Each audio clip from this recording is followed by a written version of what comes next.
Well, ladies and gentlemen, Wayne just says he thinks it's all a bunch of crap. So, with that, it's not your normal Sunday. I'm Jeffrey Daugherty. He's R Wayne Steiger. We're both live this early morning, and wherever you are, we're glad you're there, and we're glad that Two Trees is there. Thank you for the super chat. Wayne, how the heck are you? Oh, I tell you what, my friend, any better, we'd be guilty. Yes, we were just talking about Rex, so the Rexism slipped out. How the heck are you? Doing well, doing well. How is the myth, the legend, and the man? Oh, I talked to him yesterday because I forget what I talked to him about, but he bought a new Nikon P1000 because he broke his previous one. So I decided I would buy one, and I got the warranty just in case. Yes, yes, yes. So we're going to be looking at the moon and looking at all kinds of stuff real close. Well, Wayne, the word evil jumps off your whiteboard. yeah. It does because as you can see, writing a lot of thoughts up early in the morning these days. And, could it be that we have completely underestimated the whole concept of good, evil, God, devil, and realize that no matter where we look, no matter which direction we go, it's a morphing cube. A morphing cube? And yes, and it means you never go anywhere. You think you are. No matter if you're going to make and write a Bible, no matter if you're going to write the Quran, no matter whether you're going to write the Bhagavad Gita, it's still the same author. What do you mean by that? It's the same author. Well, all three, whether you're doing the Abrahamic, Hindu, and even Islam is Abrahamic. What I'm saying, it's the same whatever, the same energy, same consciousness that's writing all of it. So no matter how you want to label yourself, categorize yourself, what you don't understand, you're just nothing more than, how can we say, you don't have a choice because the story is being written by the same person. Right. So we don't have a choice if we're buying into those stories for sure. Yeah, either way. And I often wonder if us truthers sometimes, the deep philosophers and thinkers of our time, and there's many of them out there, at some point in time, you're going, now, wait a minute, it all seems to be hurting us into the same direction. I mean, the question becomes, does spirituality really count? That's a very interesting question. I wanted to show you something. Okay. I think I'm checking my cell phone, but I'm actually trying to. I thought you were taking a selfie of the moment. I'm trying to get something to show to you. But somebody, I forget who it was, who sent us the article about the soulless ones. The soulless people. Who sent us that? Julie sent us that. Yeah, fascinating. And it's a fascinating thing, but even more than that, I think the people that the people that the author quotes are fascinating. And I was looking at the people that were quoted in that. And one of the things that to me is even most fascinating is there was a statement made by one of those people that are quoted. And they said that, in the real world, that if someone has gone to college, that they've also gone to high school, they've also gone to elementary school. If someone's working on a PhD, they've already got a baccalaureate level base of study. And you were in the trades. When they're in the trades, what do you start off as? If you say you're going to be an electrician, you start off just doing what? An apprentice. Then you move to what next? Journeyman. And then what's the final? A master. A master. So someone comes to your house, he's a master plumber. He's been a journeyman, he's been an apprentice, right? Yeah. Typically, when it comes to spirituality, which is arguably more important than plumbing, the best thing about YouTube is anybody can have a channel. The worst thing about YouTube is anybody can have a channel. So we're getting advice from people that have no apprenticeships, have no journeyman, and yet they're proclaiming themselves masters. And that's probably the most dangerous thing we've got going on in the world today. I mean, we got people that can have a jailhouse conversion get out and decide they're the guru for the world and everybody flocks to them and listens to them. Probably not a great idea. Listen, when I hear that these stars are sunburning the area of your body that should never see the sun, yeah. I heard that they're doing I was hoping it ain't true, but it is. Yeah. Men are laying out there with their legs spread, getting sun tans on not just their genitals, but the area all the way down to their rectum. Yeah. Which reminds me of a joke. One of them went into the doctor, and he took his hillbilly friend with him, and he went into the doctor, and the doctor examined him, and he had sunburned himself down there, and the doctor said to him, "Well, it looks like it's a sunburn on the rectum," and his friend says, "Rectum shit, damn near killed him." Anyway, you bring out the point. Everyone can have a channel. Everyone, has got a voice out there, but it's so true. And I think it's probably as much as the Raphaim were doomed for extinction. I think we may be heading on the same course because, after we're gone, it's going to be the generation. What is it? The Xers, and then the millennials. I missed a Anne Marie Eber, who I had on the show, and by the way, he is wearing pants. I am today, and I've got her book too, Numbers of Destiny. Anne Marie Eber. She just gave a nice super chat, so thank you very much for that, Anne Marie. Far out. That's what I say. Yeah, this book is about Chaldean numerology and Chaldean astrology. It gets all the way back. I've been doing the study on the Raphaim and the Nephilim and the men of renown. And I'm telling you, the story we were told in Sunday school ain't true, brother.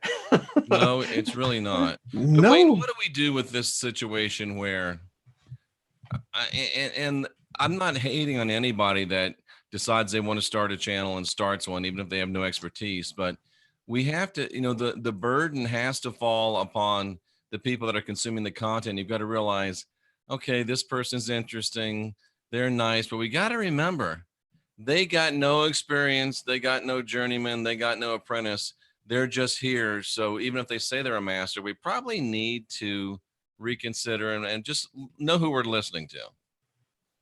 Yeah.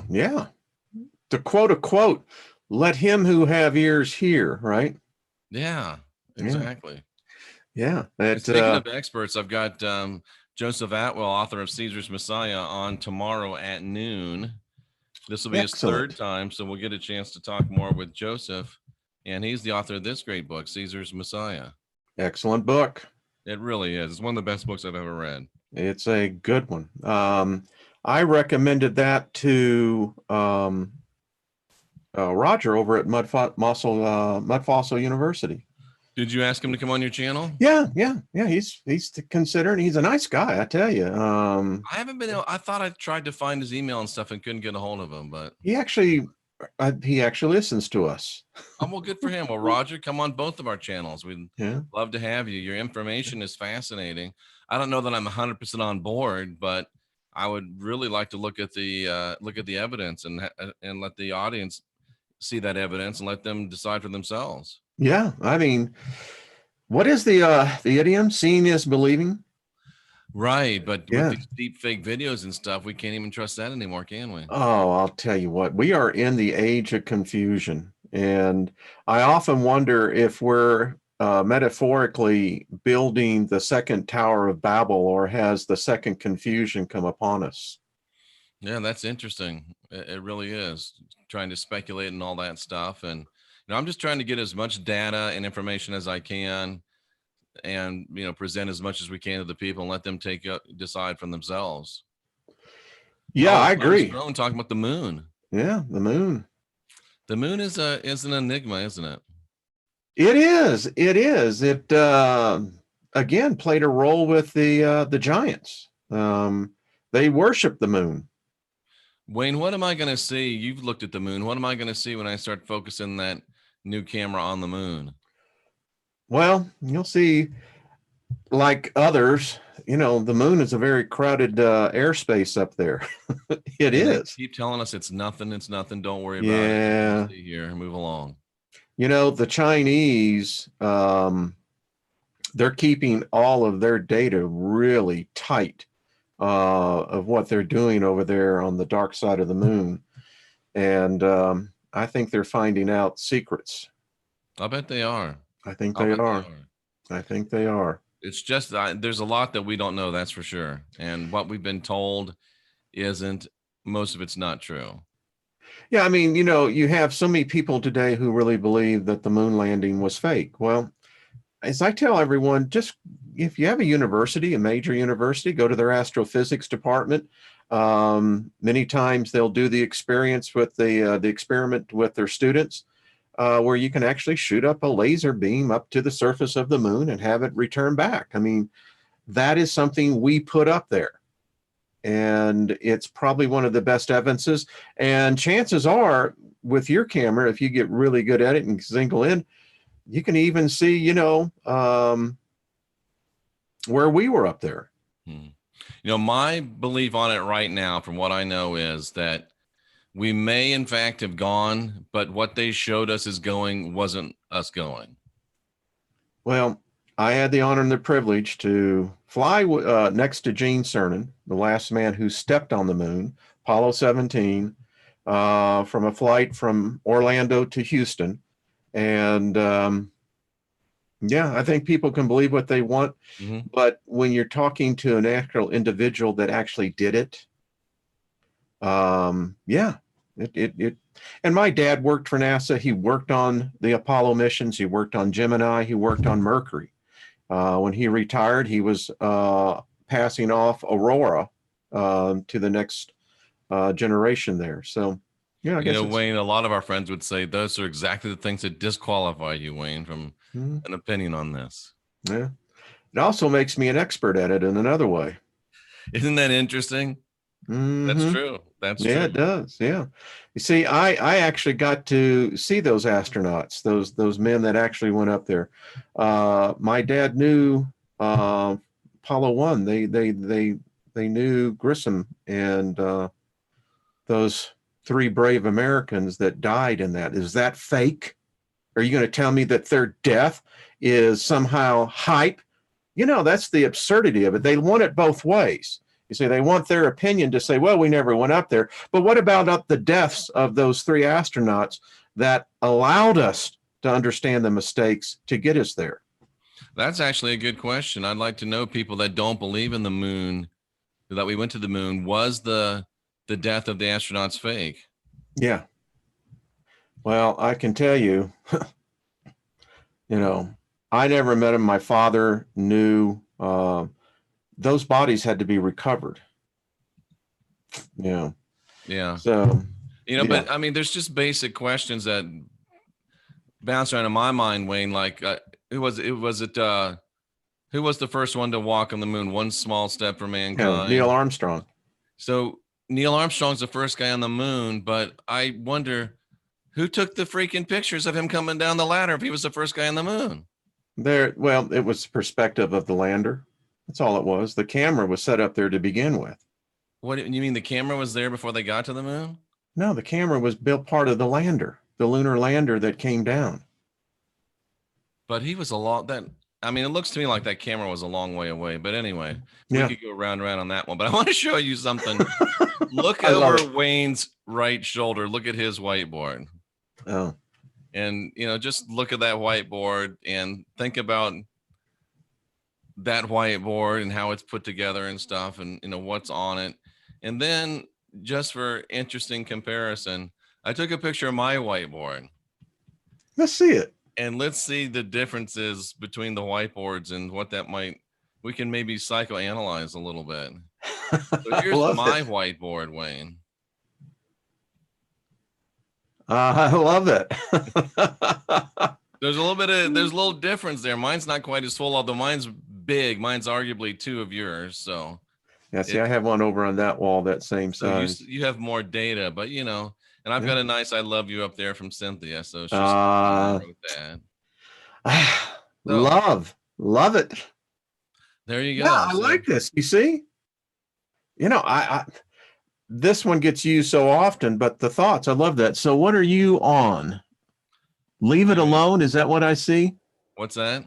Does that say leave it alone in your center column? No, that actually says Lillian in Archie. There's a cemetery in the city called Archie out here. Yeah. It's supposed to have this lady, this departed lady that still hangs out there named Lillian. Ah. So I'm going to go check her out. And this one says Jesus and Dracula at church, because I'm thinking about going to churches and saying, you obviously decided to give your soul to Jesus, right? Yes. Well, did you know that Dracula might offer a better deal? Now that is freaking cool. I love it. That is cool. People's reaction would be, Wayne. I gave my life to Jesus and blah blah blah. Well, that's great, but since you're wanting to give your soul, Dracula has a deal too. I just thought you might want to be aware of what he offers. Well, let's say you walked into a Baptist church. I just do it in the parking lot, Wayne. Okay, all right. Well, either way, the circular will be going around through all the Baptist churches. See this man? Call security. That's how they kind of look at it for myself. I mean, Lynn and I. He just brought up an interesting point. What's that? Dracula doesn't even ask for money. That's a fact. And, listen, there is so much about this blood sacrifice thing. Man. Oh, it's craziness. It saturates everything. Everything is blood. I don't want to taste of your blood. Religion is blood. And how can you the amazing thing is, Wayne, that they're taking people through black magic, blood magic, ritual sacrifices, cannibalism, and people think they're going to the most holy thing ever. Can I say something? This will be controversial. Like we never say that here. No, never. So all of us who have taken communion, all of those of us who know people who still participate in that ritual is not about taking some savior's body. That ritual can be traced all the way back to when we were food stock, when we were the sacrificial food, the sacrificial blood, the sacrificial meat. Us. So when they're taking communion, the bread, the wafer, that is representation of humans being sacrificed to Baal, the god Baal, and the flesh being eaten by the worshipers. The blood was spilt upon the altar and then contained into the chalice because the life is in the blood. Yeah. Interesting stuff. I saw somebody sent me something, or I saw it somewhere, and I never thought about it. Santa Claus, right? Santa. Yeah. Big red suit. The pedophile? Everybody the kids go and sit on Santa's lap. Somebody was postulating that it is a continuation of Moloch. He's all red because he's molten. The kids come sit on his lap as a sacrifice. And, he's got the beard and everything. So they say Santa is just modern day Moloch. Yeah, because they're giving their belief to the ancient God. I'll be even more controversial. Nations, countries that allow abortion is the sacrificial sacrifice of humans still to these ancient deities, Baal, Moloch, whoever you would like to say. They're still doing it. It's still doing it. And we got people saying that Santa is an anagram for Satan. Now listen, the problem with Satan is Satan is a modern, you can't use that. Here's why. The modern version of Satan is actually only less than 600 years old. Yeah, I would say that's accurate. Yeah. Now, if you want to get back into, back in what they believed in the Dark Ages, back in the days of what the Canaanites believed in, that we can talk. Now, that's bad. That's bad energy. Somebody wants to know what Santa and Joe Biden have in common. Well, that won't be any pickle in his pocket, that's for sure. Oh my goodness, Joe Biden. And they're actually, if you've noticed in the media, they're actually trying to reestablish Biden and set him up again and try to make him legit again. They're doing their best. I don't think they can do it. It shows something's wrong with us. I mean, are we doing this for entertainment, or are we doing this for qualifying a leader? I don't know. And Joe Biden is in Iowa yesterday. Some guy says, "How come you're defending your son?" And Joe Biden says, "Nobody's ever said my son took any money." I'm like, bro, where have you been? The president said your son took money. No one's ever said that.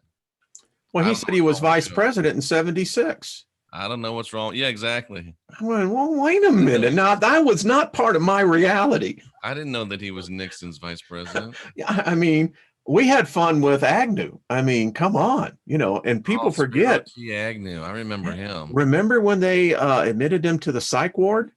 I don't remember him when to go to the psych. Yeah. I mean, I was living out in California at the time. And, when we think today, I think, well, folks, y'all got to go back and look back and, the last 30 years. That guy to do push-ups. Yes, he did. And an IQ test as well. But I think he wanted the guy to go on the bottom of the push-up and he would go on the top of the push-up. That's just what came into my mind. Well, it's certainly no ice cream, that's for sure. Could you imagine Biden and Warren in a push-up contest? The problem is, I think Warren would probably kick his ass. She might. I mean, yeah, and I mean, there's another atypification of what we today are. We are a species. We must have lies. The human race could not exist if we could not lie. And speaking of push-ups on top of each other, the Buttigieg guy is the one leading the polls now. Yeah. I don't know where they get these polls. I don't know. They're not talking to me. They're not talking to you. Never talking to me either. Probably not talking to anyone in our audience. But yeah, it's like, what's a poll? Who's doing it? And I always love I took statistics. And so, what you get there is the 3 different classifications. Still, I don't see where 1,000 people represent the mainstream thought of everybody else. I think that's voodoo economics. Yeah, I do too. I just don't know what the Democrats are going to do. I don't think they've got a candidate that's qualified to run. I mean, is Bloomberg any better than the rest of these guys? I'm going to tell you what's really going to throw the wrench in. Hillary's going to run again. That would be interesting if she runs. Oh, wouldn't it? I mean, folks, get the popcorn, get your favorite cold drink, and get that front row, because the craziness. So we're about a year out from the elections, right? I believe so, yeah. Can Hillary last a year? Will the Hillary bot break down again? Oh, I mean, I'm telling you, Jeffrey, this is magic. There's a spell that has been cast upon this country. Because you know what? None of this makes sense. None of it. We don't have anyone that has integrity, has quality of leadership, that has the integrity. We don't have that anymore. What we do is that we alter and elevate liars to goddesses. And somebody said Hillary might jump in to save the party. I don't know. Hillary is the one that comes to save your party. Your party's in a lot of trouble, ladies and gentlemen. A lot of trouble. I mean, you can't help but not think that this is not magic of some kind. I mean, there's some hoodoo voodoo going on up there in that whole place. It's crazy stuff. It's definitely an interesting life that we're living. It's interesting times. What is the old Chinese proverb? May you live in interesting times. We definitely are. Yeah, but the moral to that story was it was a disaster. So, and I think that's where we're heading. Much like what you're reading in Atwell's book, I really recommend people read these The Two Babylons. Oh, that's a good. Is that Ralph Ellis? This one is Alexander Hislop. Yeah, that's a great one too. Yeah. This whole papal worship, the whole Christianity, whole Pentecostal, evangelical, you know what? This goes back to where I contend there is a missing piece of history. And they tried to cover it up in Genesis 6.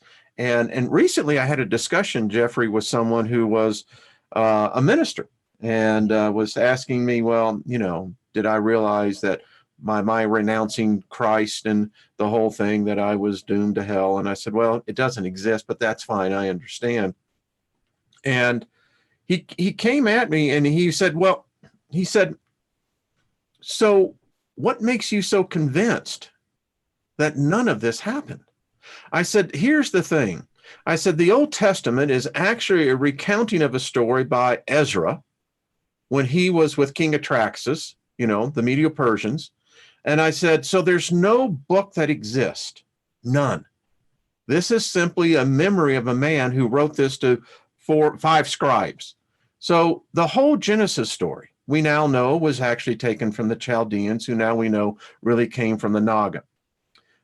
Interesting in all of that, the Chaldean, the Naga, isn't it odd how they have eliminated as well the reign of the Rephaim, the Nephilim? But it is interesting. And the thing that struck me, again, coming from that Soulless People article is, and I didn't get it from that, I got it from somewhere else, but I was thinking about, they teach us in Christianity, like your Christian minister friend would say, God wants us to be kind. God wants us to be loving. God wants us to be caring.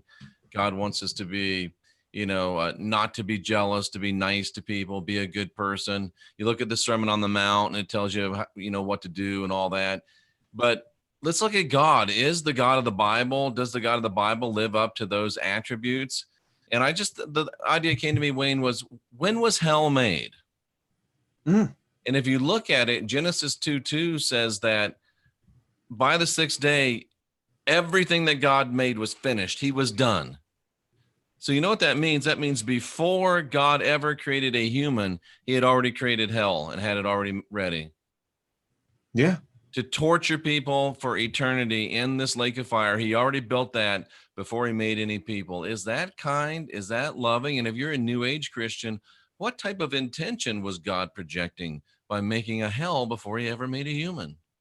I contend to any Christian out there, you explain to me Exodus, I think it's 6:10. I may not be exactly right on the chapter, but it said that God sought to kill Moses.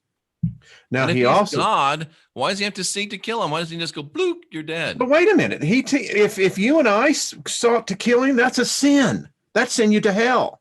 But Wayne, you don't understand. He's God and he doesn't have to play by the rules. Yeah, you see, and there makes it where he is not God. Exactly. The minute that he may be a God, but he's certainly not a good God. Yeah, I contend he is God. I contend that what Christians worship today is exactly Baal's brother. I mean, I'm just going to lay it out there. And I've got proof. Very interesting. Overwhelming proof. Baal still lives today. Divine Empress says that the God of the Bible is a psychopath, and it'd be really hard to argue with her on that point. I'm not touching that, man. I mean, she's right. We got into this whole thing about the giants sacrificing us to Baal and how humans were nothing more than what they called smaller self. That's an odd term. And today, mini-me. Oh, Jeffrey, I'll borrow that, sir. I like that. So this ties in with Julie on the soulless ones. So if you believe in reincarnation, then these Rephaim, these Nephilim, what are they reincarnating into? That's an interesting question.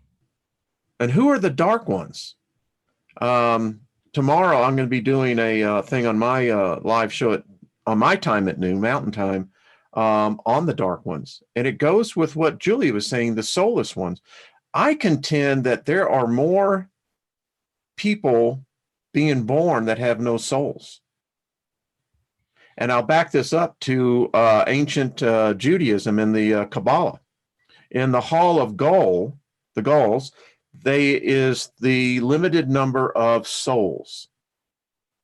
And when the last soul is born, the soulless ones come in. Interesting stuff. Interesting stuff. You mean we hear the reports of the dark-eyed children? Yeah, the black-eyed kids. They kind Yeah. of went. They were big for a while, like 4 or 5 years ago, and they've kind of gone by the wayside. You see, I'll bet you there'll be an reemergence of them because as now I'm studying this, I know where those black eyes come from. I actually interviewed a lady that purportedly was one of the only people that ever let the black-eyed children in and lived to tell about it. Really? Yeah. Great. Tell me. I like to. She let them in, and she thought it was really weird and made them go right back out, but she actually did let them in. And it's interesting, just like, you know, just like what we talked about the other day, and I'll show it. Dracula, right? He Dracula, you have to give him permission to come in, right? Yes. Mm-hmm. And Jesus stands at the door and knocks, right? I get this. Okay. Yeah. So do the black-eyed children. Yeah. They've got to ask permission to come in. So all of these evil entities, it seems, must have permission to come in. And Jesus is just another one of them. Yeah. You and I talk about this, and it has to be repeated. This whole process of asking something to come into your heart. I mean, that's possession, isn't it?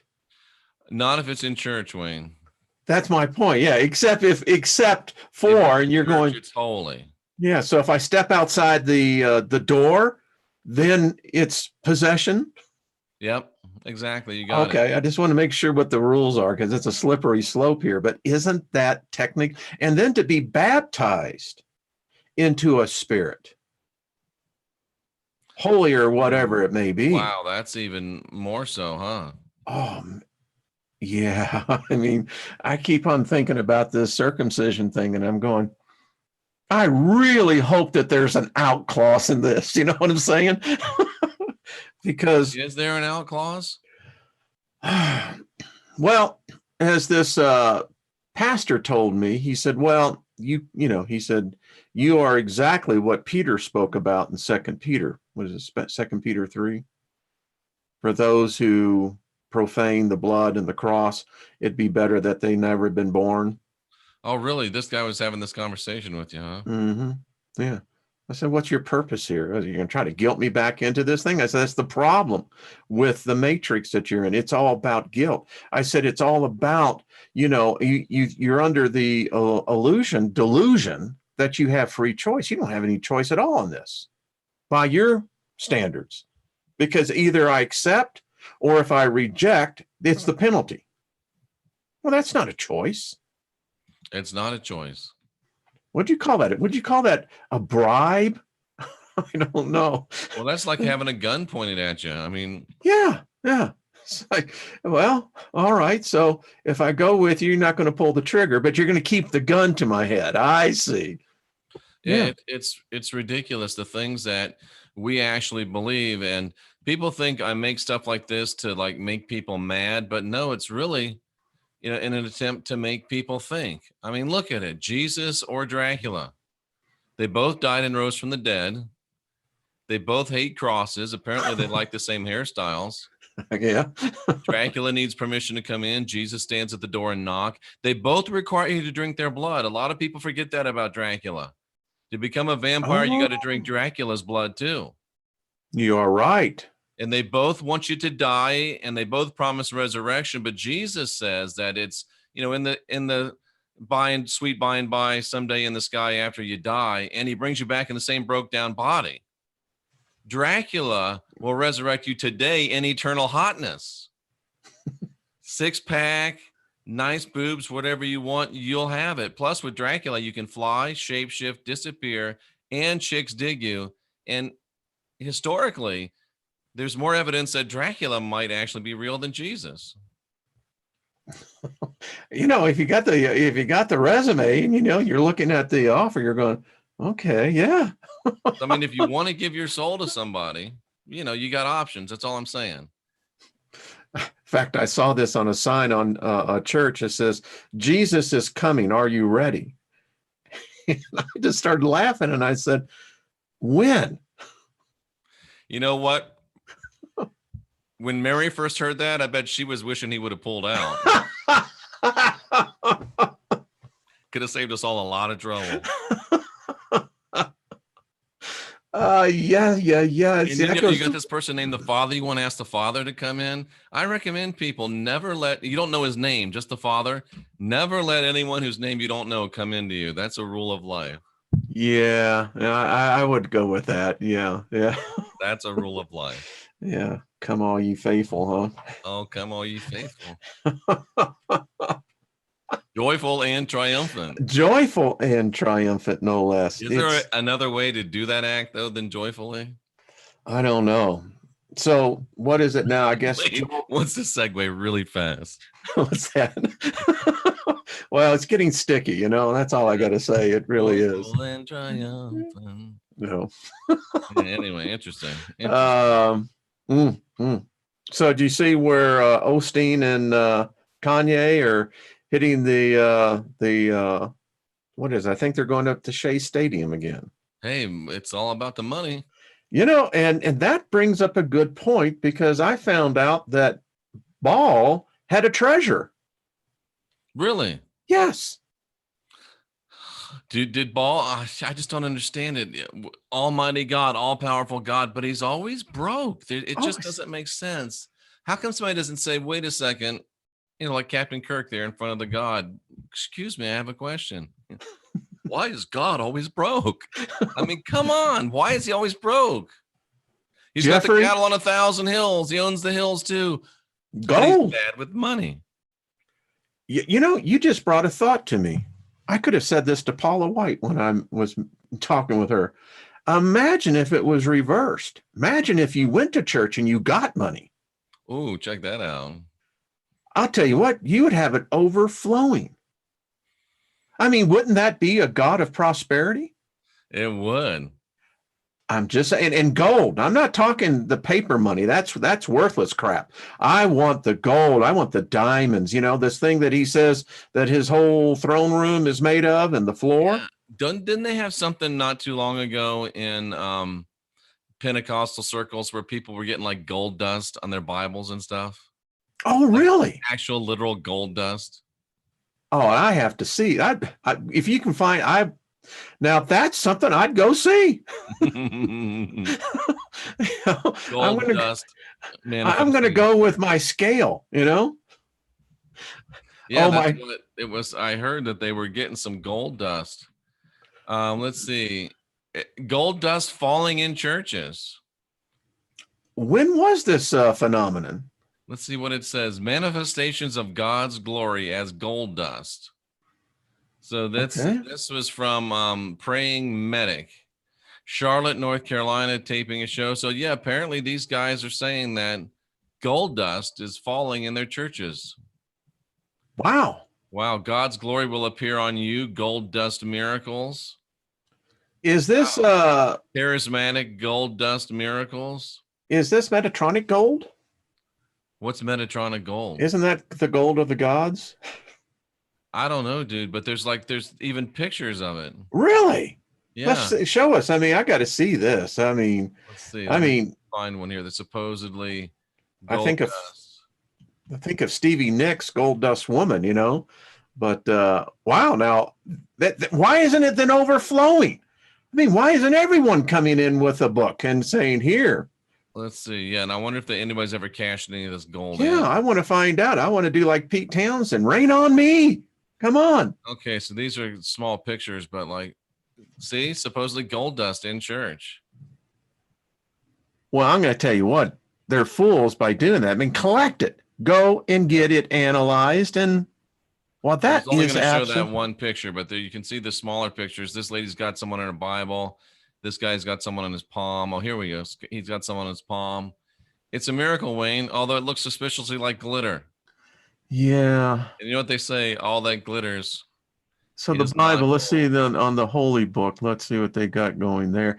So this anyway, it's supposedly a thing. I read an article about if you believe in miracles, doesn't that mean that God's running a lottery? Oh, did you hear that? Yeah, that was perfect timing. I love that. That is a big chewy bone being dropped on a hardwood floor from the height of a dog muzzle. What's the puppy's name again? She's like a year old, but it's German Shepherd named Barkley. Barkley. That's a great name. And she loves to run around on the hardwood floor and throw the bone up in the air and listen to it smash on the ground. Especially at night until at night. Well, that's the wrong time. Yeah. So gold being, that's quite fascinating. I have to say it. And again, if that phenomenon was to happen, you would have, here's the thing, and I'll just be candid. We're talking about this. So the hypocrisy of where I left my faith was that, well, we really feel bad for the poor. We want to feed them. But I tell you, having been in the administration of some of these churches, the gossip, the judgmentalness of, well, this family comes in every week, can't they? How much of the money ever gets actually spent on food? Well, in our case, we had a lot of people that would donate food. And the thing about it is the food that they donated was the off brands. Well, Wayne, there's charity and then there's charity. There's charity. And my point is, if a God is all powerful, all knowing, and if he is, 2 Corinthians 13:4-8, that's why I have it up there, because I left because that God doesn't exist in the Bible. If it does, then the whole judgment, hell, and everything else would be obliterated. Paul, that son of a bitch, he put that in there, I think, to mock us. Interesting stuff.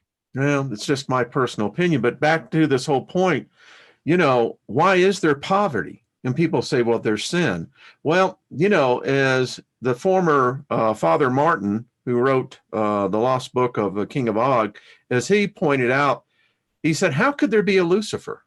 If Lucifer was the crowning creation of God, and he stood, this being stood before the presence of God, at what point did this being have time to think of darkness? And how could darkness, of the thought of an all-knowing, all-present, overwhelming, cannot stand sin, tolerate the thought of darkness? And again, if you believe that God created everything and that you believe the Bible by Genesis 2:2, everything was created, then that means that the devil was created by Genesis 2:2. Oh, but Jeff, he created was a perfect angel and he fell. Oh, so let me get this straight. Your all-knowing, perfectly wise God created a being that he knew was going to turn into a bad being and did it anyway. See, that's the point. What is the worst? Yeah. And I still contend there's also the dilemma they have. So the Genesis 1:26 people, which God created both male and female, and he did not create them out of the dust of the earth. Just said he created them. That's right. That's in the Genesis 1:26. Yeah. And furthermore, here's the key. He never breathed into them. Didn't have to. They were born as spirits, spiritual beings. So what happened to them? They're still here. That's what I contend. I mean, I don't know who the Genesis 2:7 and 9 is. I contend that's a golem that has an artificial, that has a soul put into it that animates the body. There's probably more of them than there are of us, Wayne. Thank you, sir. I really do believe that. Or it's at least half and half. Yeah. I mean, we keep talking about the soulless ones. I mean, all you got to do is go to Walmart. Just go to Walmart and sit on the bench in the back and watch. And you tell me how many people are souled humans and how many people are barefoot and no souls. And I mean, the ones that go to Walmart barefooted don't have a soul, but it's really something, man. And then I've been thinking, so let's say if you had a soul and you let something in, been thinking about these stories I hear, particularly from law enforcement, on the people that they encounter with that are addicted to meth, particularly. That drug really seems to bring the dark ones. Really? Mm-hmm. Yeah, dude. Meth is the Breaking Bad drug, right? Yeah. Is it usually smoked or snorted, or what is it? I don't know. I think it's a combination of all. Wow. But they say that it's more devious. It will literally take the person's soul. Wow. And I often wonder if the dark ones existed with the giants. And I know, it never occurred to me about these dark ones. They were here before we were, which means that we're ill prepared for them. Yeah, absolutely. Yeah. Somebody says Blazing River says that their ex was a soulless one. Very interesting. Well, Julie. Why did you marry him? Was it? Let me ask, Blazing River. Was it that way when you married him? Because it was interesting in Julie's story.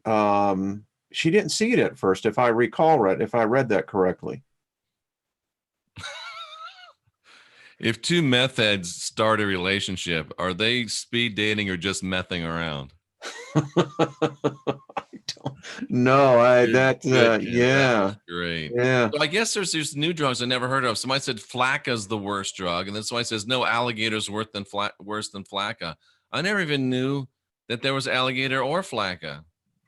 The only alligator I ever known was the one that's in the swamp. But Flacca. Wow. Now, what is Flacca? I'm going to have to look into that. Some new drug, Wayne. Wow. Well, it doesn't surprise me with these labs now. I mean, just think if they start introducing genetic material that can begin to get a person in an altered state of consciousness, as you pointed out, the move-ins could happen really quickly. Because apparently there's not enough physical bodies. There's apparently trillions upon trillions upon trillions of what we would call souls, energies, life forms that are competing to influence us or to even become a part of us or possess us. I guess it's called crocodile, not alligator. But crocodile. Okay, well, is that kind of a meth? Is that an I don't know what it is. Amphetamine? That's the first time I've ever heard of it. Interesting. Let's see. Oh shit, there are videos people getting K2. So what does Flacca do? Is it an hallucinogenic? It's interesting. Wow, and then people just take it. So think about this. It could begin to explain a lot of what happens to people. I mean, I have the one cop that, when he wrote, he said, they meet these people. He said there's no soul in them. I wonder if you shoot them, if they'll still go down. Did you hear about the one guy who said his wife went absolutely insane and started attacking him? And so he shot her in self-defense. Apparently, even after 6 or 7 shots, he said it didn't faze her. Wow. And I have seen videos of cops having to tase individuals that are under these influences of these drugs, and the taser had 50,000 volts, has no effect on them. There's got to be something going on in there. I mean, I'm sure there's a physiological explanation, but it's easier to explain the moon landing than explain that. Yeah, I saw one video. This little gal couldn't have weighed more than 90 pounds, but 6 grown officers couldn't hold her. That's crazy. And then the problem they had is that when they tried to put handcuffs on her, her wrists were so small that she just simply like, really? And they just fell off of her. They literally fell off. And it's like, but 6 cops couldn't keep her down. Wow. So, I mean, that the muscle, there's not enough of that. Bone has a tendency to break, but I contend there's something physical taking place. And what happens if you get cops that are soulless, soldiers that are soulless? We're like, oh, the American military would never fire on the American people. Well, if they were soulless, they would. Oh, Timothy Kunzman says that he met Barack Hussein Obama before he was president and said he had blank eyes, like there was no soul.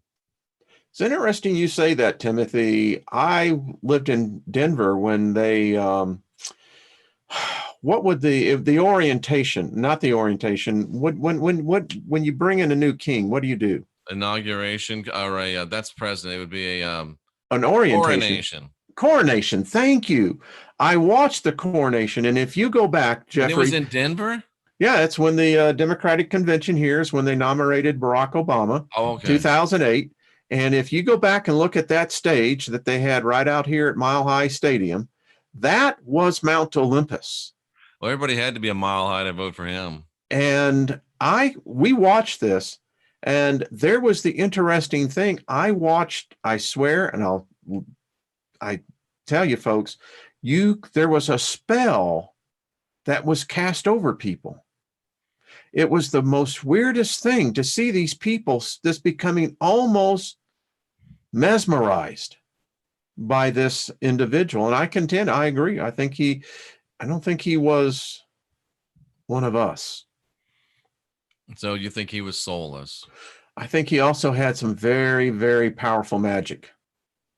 Barack did? Yeah. He didn't seem like he was that powerful to me. Maybe, I don't know. The man won a Nobel Prize. He did. That's right, for peace, right? Yes, he did. Prize. Yeah. I mean, in many ways, you could say that, you could have correlated a lot of what this cat did to what was supposedly the forerunner of the Antichrist. So why in this world today, the way the world is, why didn't Barack just come out and say, yes, Michelle is a man and we're married, let's get past it? Why didn't they just come out straight with it? Why did they hide it? I don't know. I think that goes back to the mindset that people can only take things in small doses, Is that a comment about Michelle or? Inadvertently, I didn't even know that. There's a slip of the tongue. Because I mean, if they'd have come out and said it, would people?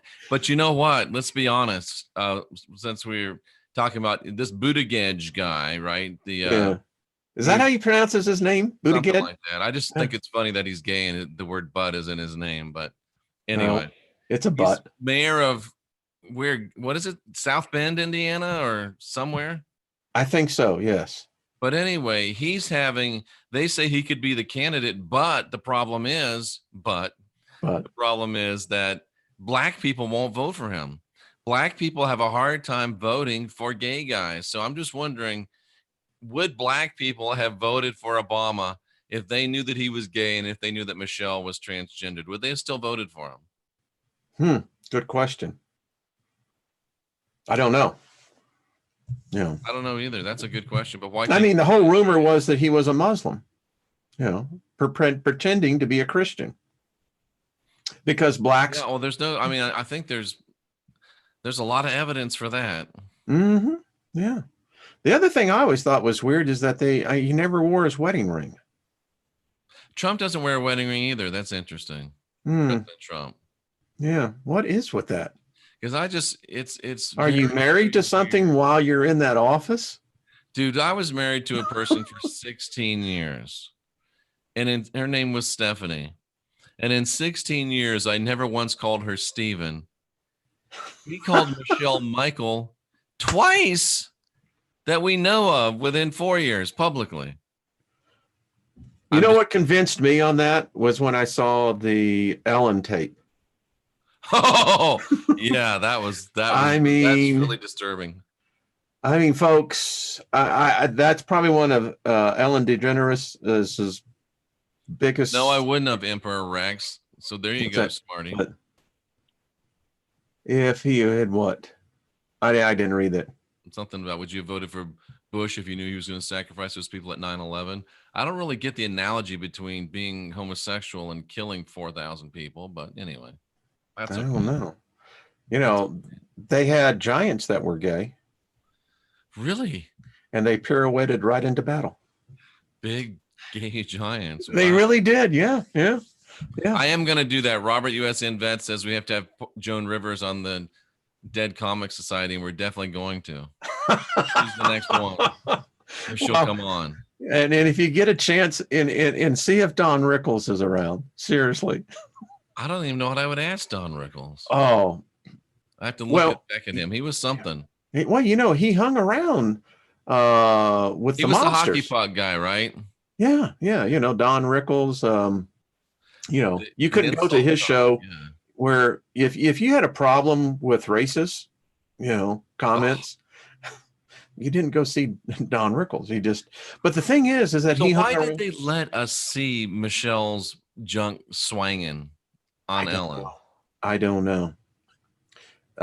Because all I know is that person who claimed to be the first lady had a dick bigger than mine. And, that's all the hell I'm going to say about that. There's a great meme out there. There's a picture of Michelle on top walking out of somewhere adjusting, and it says hung. And then beneath it's a picture of Epstein. It says not hung. Yes, of course. We know Epstein, yeah. You know what I heard recently? Truth Seeker says this. Do you agree with this statement? Most gays are fighters / warriors. Well, I guess in a certain way, you have to be pretty tough to, in a society that, listen, prior to this, and it's even still there. I mean, when I was growing up, gay was to be happy. Yeah. We use different terms, but there was always been a bias. Wasn't the tribe of Benjamin homo? They say they were. Yeah, that's why they got supposedly blotted out. Yeah. But they tried to bring women in. Benjamin, so I mean, but then it gives this whole idea that, if homosexuality is a natural tendency, that breeds extinction. It does. Oh, wasn't that a term and word? Yeah, it breeds extinction. Yeah. I don't know. Poor Joan Rivers. She was just trying to, she's walking in after doing a wedding. They said, Joan, you just did a wedding. Oh, yeah. And the guy says, do you think we'll ever have a gay president? And Joan was trying to be nice. She says, forget about it. We already got one. It's no big deal. And they're like, what do you mean, Joan? Obama, he's gay.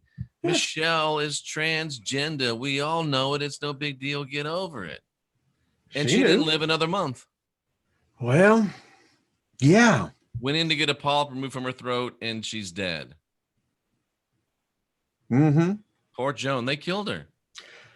They didn't like what she was saying, apparently. And she wasn't even being mean about it, though. So what if these leaders are truly Tracy says Lincoln was transgender. Really? I heard he was gay. Really? Yeah. In fact, it's well known that he had one particular gentleman who lived at the White House, and yeah.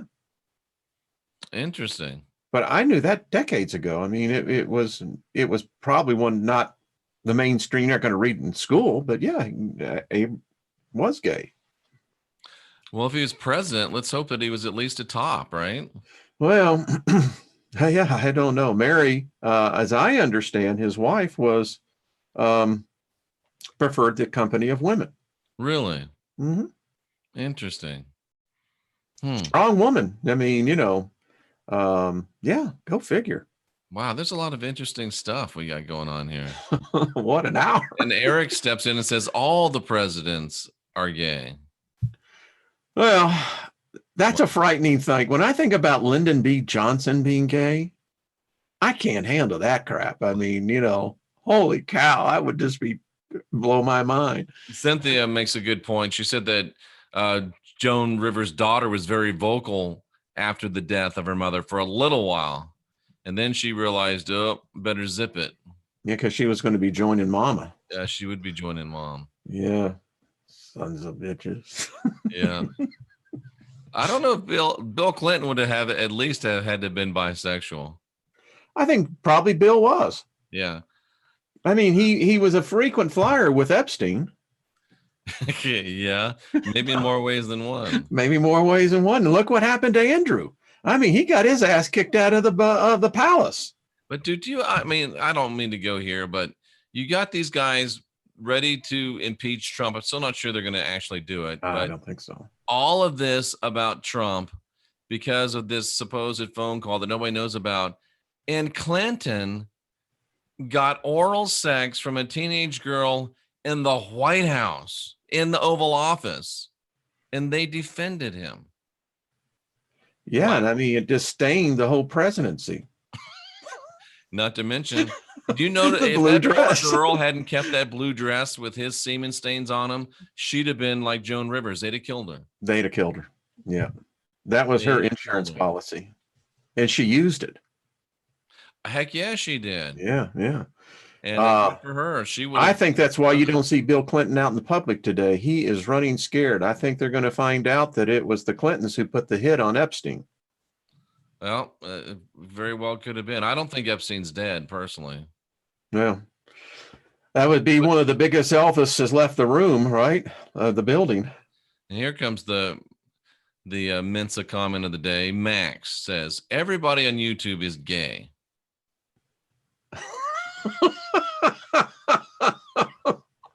Okay. Okay. Crazy Dyer says that Monica Lewinsky was a Mossad agent. Interesting. I don't know. It's sure an interesting existence. I've never heard that. I haven't heard that either, but it wouldn't surprise me. I mean, well, come on, let's face it. And I mean, would she be smart enough to be a Mossad agent? Or apparently you've got every freaking spy in the world that apparently listens in on Trump's calls. I mean, what happened to the days? I thought diplomatic calls were scrambled and, secretive or, I didn't realize that everybody listened to the president's calls either. I mean, I'm going, when did this happen? I mean, if this happened, if this is the way it is, we'd think about the presidents. I mean, Nixon. Anyway. When did they start recording all the president's calls and have everybody listening to it? I don't know. Yeah, I mean, what were they doing before they had recording devices? And I mean, think of the security risk of having people listening to the president's phone calls. I hope this is not the case, but it seems like everybody and their brother heard this call. And I'm still going, how did that happen? And how did this violate anything? And President Trump is not stupid enough to say stuff on a phone call anyway. The thing that I still don't understand and never will is how Adam Schiff can get up and lie to Congress, read a transcript that didn't exist, get caught and say, oh, it was just a parody. And like, oh, okay, it was a parody. He lied to Congress about the president of the United States. He should be in jail. Well, this is why this is a takeover coup. It is an attempted it's a takeover of the United States. When one party lies, breaks the law to move another party, that's a coup. And we're like some third-rate world country. The United States has dropped below the bare limit of what a third world country is, and that's what we have. We have traitors that are leaders and traitors that are in law enforcement, breaking the law, knowing that they're breaking the law, forging documents, making documents up. This is a takeover, ladies and gentlemen, of the United States of America. And if you don't think that this is not going to lead to bloodshed, you best get yourself prepared. I'm going to leave it like this. This is an actual coup. Now we're going to see who the true traitors are. I mean, and it's going to get interesting.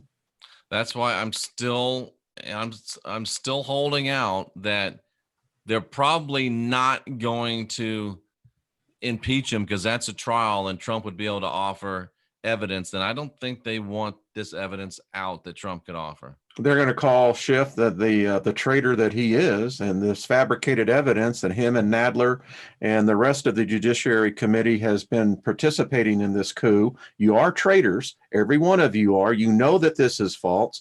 And so go ahead, bring it on.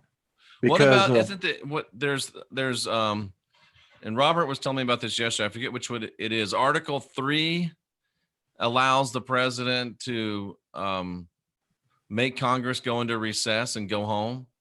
He can, and they'll try to use the 25th Amendment, though. They're already lining it up. Yeah. I've told people this, and I have stood firm to it. If it gets down to it, they will invoke the 25th Amendment. The problem becomes who's going to turn on Trump. And I contend Pence may eventually be that Judas. Well, let's hope not. I hope not either, but yeah. Well, this has been a long show, and It is. And wow, it's just, but I stand by it. It grieves me. I left politics, and what I see taking place now is I weep for this country. Yeah. I have a hard time understanding why the Democrats are playing it this way. Sure, they're firing up their base, but the Trump base has never been more fired up and more activated than it is now. And I guess they're trying to throw as much stuff at Trump that somebody somewhere is going to say no who voted for him last time, because really this election is probably turning on 5 or 6% of the electorate in 5 or 6 states. Yeah, I almost, there's a thought that says to me that this is a distraction. The thing that you don't hear about, the Federal Reserve pumped in another $100 billion into the banking system. This Congress, the Democratic Congress, the Democratic majority is running a deficit beyond anything I've ever seen. And then for them to be doing this, it almost makes me think the Trump administration is complicit in this. But this year, this Congress is already spent over $1.3 trillion. I like to know what business of the people is there being done. That's a good point, because they're not doing anything. They're not doing anything. Nothing's being done except for the impeachment. So that's probably a really good, we should look at where money's going and where's it going during the last 3 years. I have a lobbyist who's friend getting it. And like this, okay, when the Obamas when they got to Washington, they didn't have a lot of savings. They didn't have any money. No, they did not. Less than $1 million in assets. He's president for 8 years. What's the salary's a couple $100,000 or something like that? 400,000. After 8 years as the president, they just bought a $14 million house on Martha's Vineyard. How? I'd like to know how this got, Michelle was disbarred, by the way. Yeah. And it's like, well, just like Bill and Hillary. Yeah. It's like, you're disbarred because of you're unethical.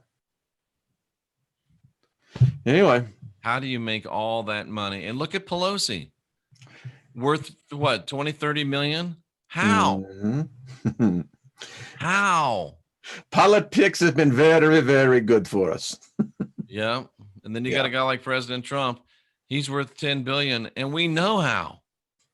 Yeah, well, and now you're going to get all the spoiled kids in there. Paul, you're right. 21 trillion missing there. In fact, it's a really good question where all this money is going. I don't know, because I can tell you the streets here in the Denver area are for crap. I don't see new infrastructure being built. I don't see roads, highways. I don't see anything going on. Yep. I don't know. Where's the money coming from? And somebody says, ask El Chapo. There's a lot of talk that Pelosi is well financed by El Chapo. Well, where did his $3 billion go? It's a good question. I mean, that money just disappeared. In the back room. Yeah. Anyway, Wayne. It's pancake time. It is. How's Lynn doing? She's doing great. Yeah, I love that woman. Glad to hear it. And Cynthia doing good? Absolutely perfect. Yay. Well, another day. Well, Jeffrey, this has been fun. This one we covered the gamut on this one. This one will probably not be monetized. After a while, I stopped trying to monetize because they always said no. But then I think last week's did get monetized. They did. Yeah. So maybe they won't watch it all the way to the end. All right, my friend. Nice to see you again. Thank you. So tomorrow you have Joseph Atwill on, right? Joseph Atwill at noon Central Time. Excellent. I'll tune in to listen to that one. Yeah, he's always good. We're going to talk about some of the typology that is in between Jesus and Moses, and the typology between Jesus and Titus. And typology is really what they based the whole New Testament invention of Jesus on.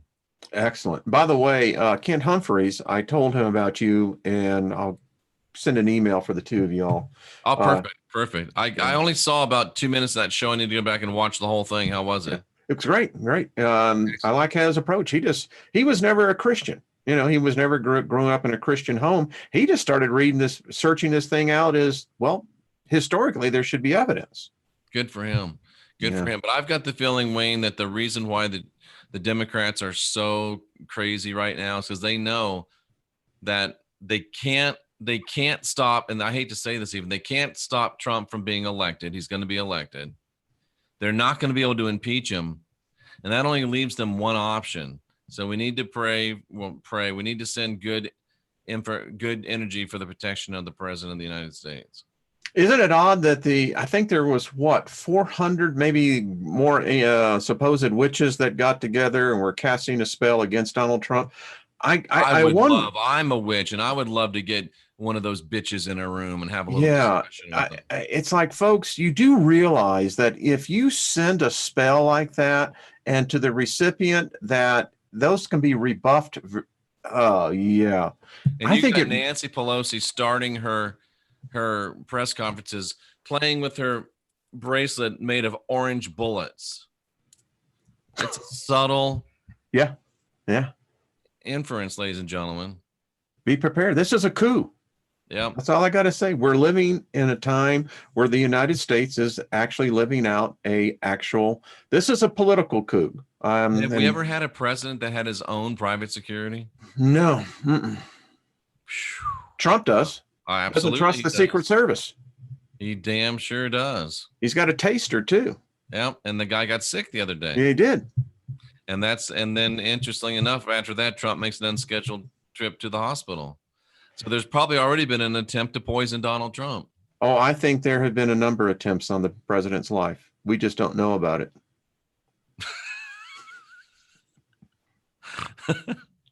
I'm just thinking they could have tried to take Obama's life by a poisoned wiener. Sausage party. All right. All right, ladies and gentlemen.